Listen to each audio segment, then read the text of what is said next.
Marlon Scott tells us he was driving home after a long day of work earlier this week, only to see flashing lights in his rearview mirror. It turns out that was only the beginning of his ordeal. First, let me give you a look at what's going on right now. There's a prayer service being held right in front of Club Blue. Just a few seconds ago, it was determined that that package had no threat. There was no threat to that envelope that was found here. It's coffee with a cop. How the Martin County Sheriff's Office is trying to bridge the gap between public and the police.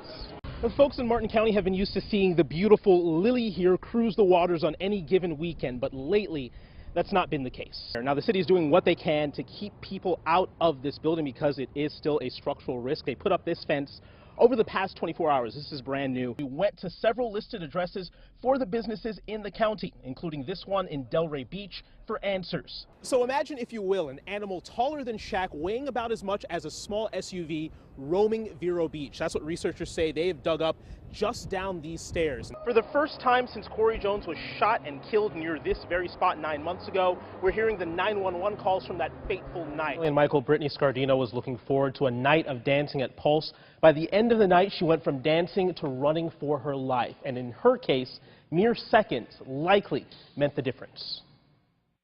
2 minutes. That's what I keep thinking. It's 2 minutes. It was 2 minutes after I walked out that door. For 28-year-old Brittany Scardino, it was that close. I would not be here. I know that. I wouldn't be. If I got that drink, I would not be here. It was the first time at Pulse for the West Palm Beach resident. It was hopping, it was live, it was lively, it was loving, it was caring. The innocence and joy of that night documented on her phone. Their faces are just imprinted on my mind. Rather than wait for last call, she and her friend decided to leave. We're walking, I'm halfway to my car, and all of a sudden I hear pop, pop, pop, da-da-da-da-da-da-da-da, 20 shots. We're looking, and we just see people screaming and sprinting out the door. And we both like froze for a second. We were like, oh, we gotta go. The images unfolding in front of her like a horror film. One guy, you could see, he got shot right in the elbow. I mean, like, dead on. There's blood everywhere. Brittany managed to make it away from the area and to her parents' house. It wasn't until she woke up a few hours later that she realized the full extent of what happened. What were we doing? What were we doing wrong? We can't go to Pride. We can't celebrate who we are as a community and the love. We can't do that. And the impact of Sunday morning's senseless violence, Brittany says, will prove to be far-reaching. It wasn't just an attack on the LGBT community. It was an attack on the children. It was an attack on the brothers, the sisters, the moms, the dads, all those people in there. Now, in the middle of today's horrible images, Brittany says she was encouraged watching the show of support from around the community and around the world. She tells me that seeing that unity today, even during that interview, gave her chills. Jason Hackett, WPTV News Channel 5. Tuesday, Angel Garcia's parents pulled up to this parking space here at City Market on Broadway to just pick up a couple of things. He didn't want to get out of the car. He wanted to wait in there with his puppy like any 11-year-old would. But what happened next, he didn't see coming. I was like, I'm dead. I can't move. I can't do nothing. It's like, this is my day. So like my final day to live.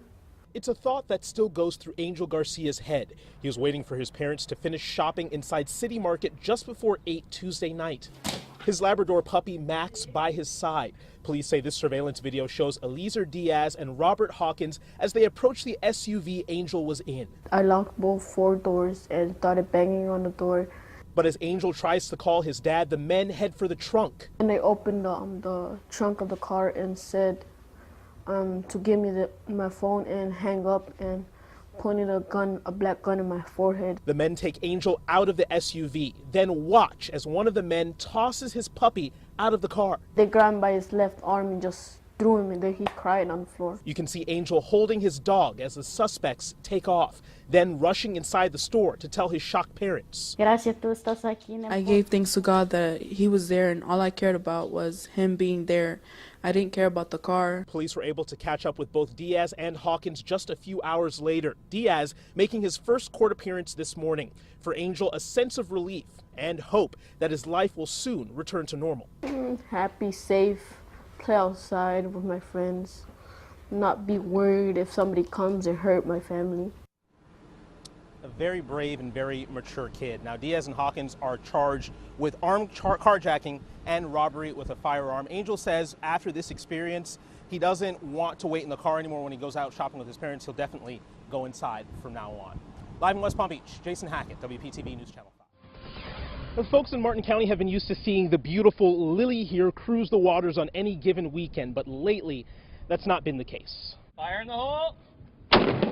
For Charter Captain Fred Newhart, 4th of July weekend should be a blast. We usually do a full trip from the dock in downtown Stewart and then return to the dock and watch the fireworks. But not this year. I never thought that this would be what would stop me. In fact, his boat has been docked for 3 weeks now. No passengers to be found. Algae blooms taking both a financial and emotional hit. Just the other day, I come down here and I literally break down crying on my knees. Newhart estimates his losses at around $6,000 to $10,000 this month alone. I've been canceling trips for the last 2 weeks at least. Newhart got to voice his concerns to state politicians this morning, including Senator Marco Rubio. Oh, that's nasty, man. That's unbelievable. The appearance this morning coming with mixed feelings. I really don't support any politicians, and I never really hold them in high regard. But it's never too late for a politician to be inspired and to do the right thing. And on a weekend, we celebrate freedom with his boat docked for now.